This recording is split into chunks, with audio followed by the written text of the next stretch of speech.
সেটা ঘরের মধ্যেও হয়। আমরা অনেক সময় শুনি আমাদের সমাজে বলে, ওয়াজ শরীফে শুধু না, ওয়াজে বলা হয়, ওয়াজের বাইরেও বলা হয়, এমনি ঘরে বাইরে আমরা পথে ঘাটে, রেস্টুরেন্টে, কিংবা যারা রাজনৈতিকভাবে আমরা নেতৃত্ব পর্যায়ের লোকজন, তাদের মুখে অনেক সময় আমরা শুনি যে নারীর পোশাকের জন্যই নারী ধর্ষিত হচ্ছে। কিন্তু আমরা দেখতে পাই যারা ধর্ষিত হচ্ছে, নিপীড়িত হচ্ছে, তাদের প্রথমত কথা হচ্ছে যে যখন এই কথাটা যারা বলে তারা অপরাধীর অপরাধকে আড়াল করতে চায়। যে নির্যাতিত একজন যদি খুন হয় তাহলে সে কেন খুন হলো, সেই খুন হয়ে যাওয়া মানুষের তো দোষ খোঁজা, সে কেন ওই রাস্তায় গেল। একজনের যদি পকেট মার হয়, আপনার যদি পকেট মার হয়, কেউ যদি বলতে থাকে আপনি ওই রাস্তায় গেলেন কেন, পকেট মারের দোষ নাই, আপনারই দোষ।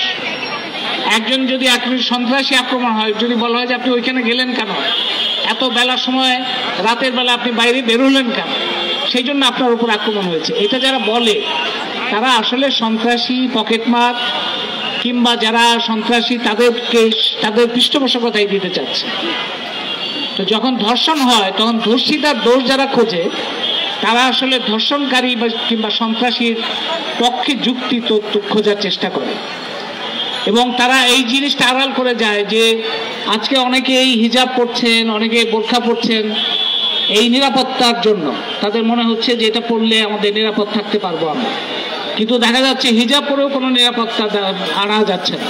হিজাব পরছে, বোরখা পরছে, তারপরে আক্রমণ হচ্ছে।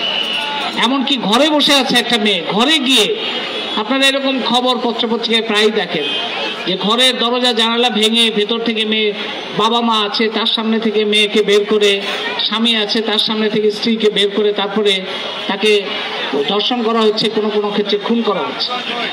তার মানে ঘর বাহির, স্থান, কাল, সময় কোনো কিছুই আসলে আপনার আসল কারণ না। আসল কারণ হচ্ছে সন্ত্রাসী যারা, ধর্ষণকারী যারা, তাদের ক্ষমতা, তাদের চাচাকে, তাদের মামাকে, তাদের দুলাভাইকে, তাদের পরিচিত লোককে, তার বসকে, তার বড় ভাইকে, সেটার উপরে নির্ভর করে যে সে অপরাধ কি করার সাহস পাচ্ছে। সেটা খুঁজতে হবে সেই অপরাধীকে, সেই ধর্ষণকারীর পরিচয়টা প্রকাশ করতে হবে খুব ভালো মতো।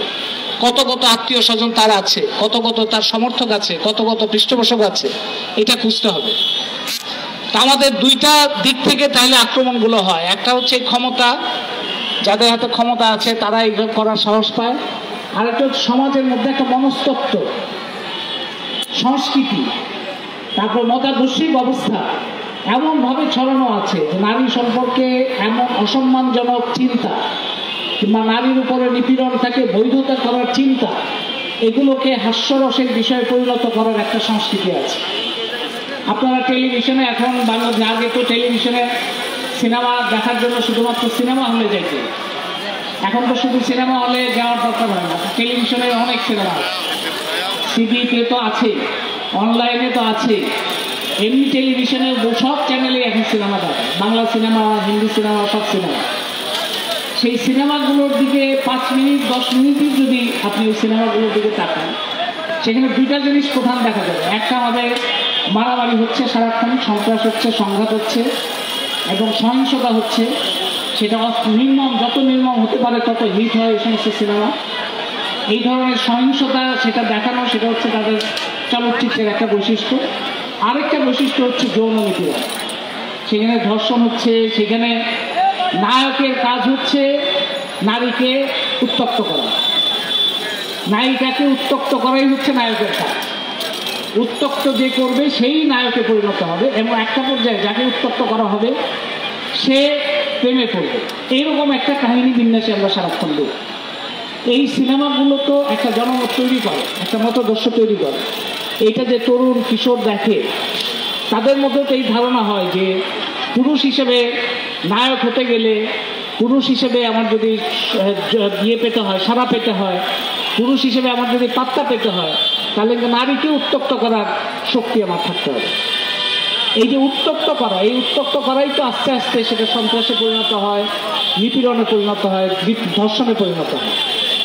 ধর্মীয় ওয়াজের মধ্যে আমরা যারা ওয়াজ করেন তাদের প্রতি আহ্বান জানাই যে আপনারা ওয়াজের মধ্যে যারা ধর্ষণকারী তাদেরকে আক্রমণ করেন, যারা সন্ত্রাসী তাদেরকে আক্রমণ করে, যারা লুটপাট করছে দেশ তাদেরকে আক্রমণ করে, যারা নদী দখল করছে তাদেরকে আক্রমণ করে, যারা দেশকে দেশের সম্পদ বিদেশে পাচার করছে তাদেরকে আক্রমণ করে, যারা বাংলাদেশের সুন্দরবন শেষ করে ফেলছে, বাংলাদেশের সম্পদ বিদেশে পাচার করে দেশের মধ্যে একটা সহিংসতা সন্ত্রাসের রাজত্ব তৈরি করছে তাদের বিরুদ্ধে কথা বলেন। তাদের বিরুদ্ধে কথা না বলে নারীকে, যে নারী সারাক্ষণ আক্রমণের মধ্যে পড়ছে, সারাক্ষণ নিরাপত্তাহীনতার মধ্যে আছে, সারাক্ষণ রাস্তায় ঘরে সমস্ত জায়গায় যাকে হুমকির মধ্যে থাকতে হয়, তার উপরে আপনাদের অনেকে, সবাইকে বলবো না, অনেকের এত সেন দৃষ্টি, এত বিদ্বেষমূলক দৃষ্টি কেন?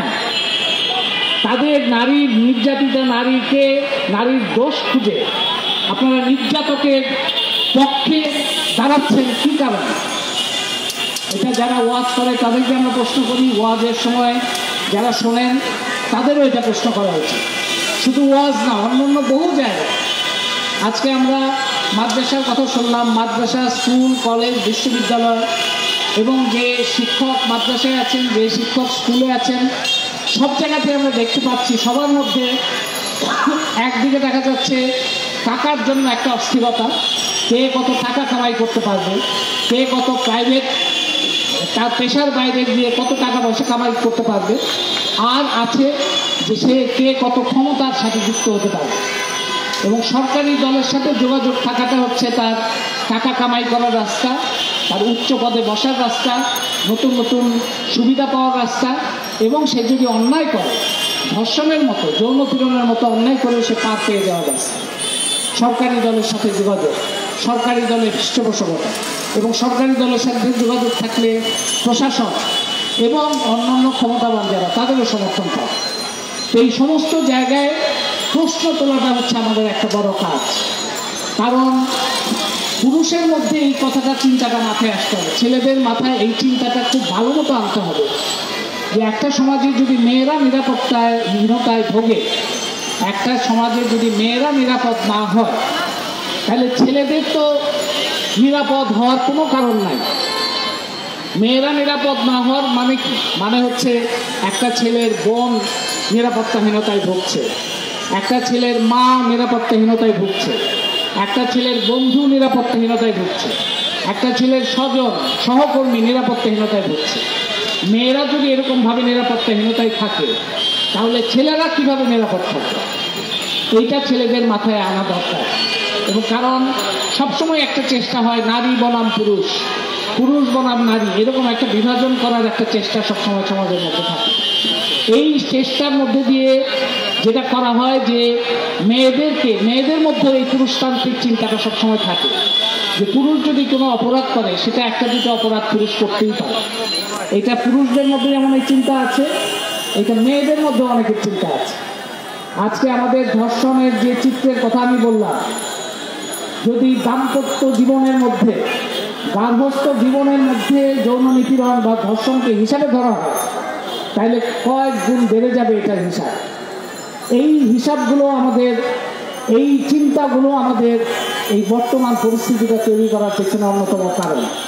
এবং যে সমাজে এই কথাটা, যেটা আমার আগের বক্তারাও বলেছেন, এই যে সম্পর্কগুলো, যে সমাজে মাদক সম্রাটরা নিরাপদে আছে, যারা নারী পাচার করছে তারা নিরাপদে আছে, যারা বাংলাদেশে সম্পদ দখল করছে তারা নিরাপদে আছেন, তারাই ক্ষমতায় আছে, রাষ্ট্র ক্ষমতায় তারাই আছে, পুলিশ তাদের হাতে, র্যাব তাদের হাতে, ক্ষমতা তাদের হাতে, পাহাড়ে সামরিক বাহিনীর নিয়ন্ত্রণে পাহাড়, সেই পাহাড়ে আমরা যৌন পীড়নের ঘটনা, ধর্ষণের ঘটনা, জমি দখলের ঘটনা, বন উজাড় করার ঘটনা ঘটছে। এটা কিভাবে সম্ভব? এই কারণে যে ক্ষমতার আড়ালে এই ঘটনাগুলো ঘটে। সেই জন্য ধর্ষণ বিরোধী লড়াই, এটা হচ্ছে যে ক্ষমতা বাংলাদেশের মানুষকে, জীবনকে বিপন্ন করছে, প্রাণ প্রকৃতি বিপন্ন করছে, শোষণ নিপীড়নকে দীর্ঘস্থায়ী করছে, তার বিরুদ্ধে লড়াইয়ের একটা শক্তিশালী অংশ। নারীর মধ্যে অনেক অংশ আছে, অনেক শ্রেণী আছে। গার্মেন্টসের নারী আর গার্মেন্টসের মালিক নারী এক কথা নয়, কিন্তু নারী হিসেবে তার যে অসহায়ত্ব, তার নিজ নিজ অবস্থান, সেটার মধ্যে আবার অভিন্নতাও আছে। সুতরাং শ্রেণীগত লড়াই, নারীর মুক্তির লড়াই, তার পাশাপাশি ধর্মীয়, জাতিগত, যে জাতিগতভাবে সংখ্যালঘু, যারা জাতিগত নিপীড়নের শিকার, তাদের মেয়েরা আরও বেশি নিরাপত্তাহীনতার শিকার। যে ধর্মীয় সংখ্যালঘু, ধর্মীয় নিরাপত্তাহীনতা, ধর্মীয় পরিচয়ের কারণে নিরাপত্তাহীনতার শিকার, তাদের মেয়েরা আরও বেশি নিরাপত্তাহীনতার শিকার। সুতরাং নারী যখন লড়াই করে, নারী নিরাপত্তার জন্য যখন একটা সমাজে লড়াই হয়, সেটা সকলকে মুক্ত করার একটা সম্ভাবনা তৈরি করে। নারী যদি মুক্ত হয়, নারী যদি নিরাপদ হয়, সেটা সকল পুরুষের জন্য একটা নিরাপদ সমাজকে নিশ্চিত করতে পারে। পুরুষ যদি চায় যে সে তার জীবনকে নিরাপদ করবে, সম্মানজনক করবে, গার্মেন্টস শ্রমিক থেকে শুরু করে বিশ্ববিদ্যালয়ের শিক্ষার্থী পর্যন্ত সকল ছেলেরা যদি চায় যে তাদের জীবন নিরাপদ হোক, তাইলে তাকে নারীর জীবন নিরাপদ করার জন্য লড়াই করতে হবে। এবং এই অপরাধটা এমন, এবং ধর্ষণ, যৌন পীড়নের অপরাধটা এমন যে এখানে শিশুরা পর্যন্ত নিষ্কৃতি পাচ্ছে না, যেটা আমরা আগে শুনলাম। এবং এই শিশুদের মধ্যে ছেলে শিশুও কম নাই। ছেলে শিশুরা মাদ্রাসায় আমরা কথা শুনি, মাদ্রাসার বাইরেও বিভিন্ন জায়গায় ছেলে শিশুদের উপরে যৌন পীড়নের খবর আমরা শুনি। যখন অপরাধী অপরাধ করতে থাকে, অপরাধীরা যখন ক্ষমতাবান হয়ে যায়, তারা যখন ক্ষমতার সাথে থাকে, তখন সেই অপরাধের কোনো সীমা থাকে না। সেটা নারীর উপরে আসে, সংখ্যালঘু জনগোষ্ঠীর উপরে আসে, শ্রমিকের উপরে আসে, শিশুর উপরে আসে। যারাই তার সামনে, যারাই তার কাছে যারাই দুর্বল, তাদের উপরে সে ছাপিয়ে পড়ে। সুতরাং এই ধরনের অন্যায়, নিপীড়ন এবং সন্ত্রাসের বিরুদ্ধে, এবং ধর্ষণ হচ্ছে সন্ত্রাসের মধ্যে একটা ভয়ঙ্কর রূপ, এবং সেখান থেকে খুন পর্যন্ত হয়। এর বিরুদ্ধে লড়াইটা সেই কারণে অন্যান্য অনেক লড়াইয়ের সাথে যুক্ত।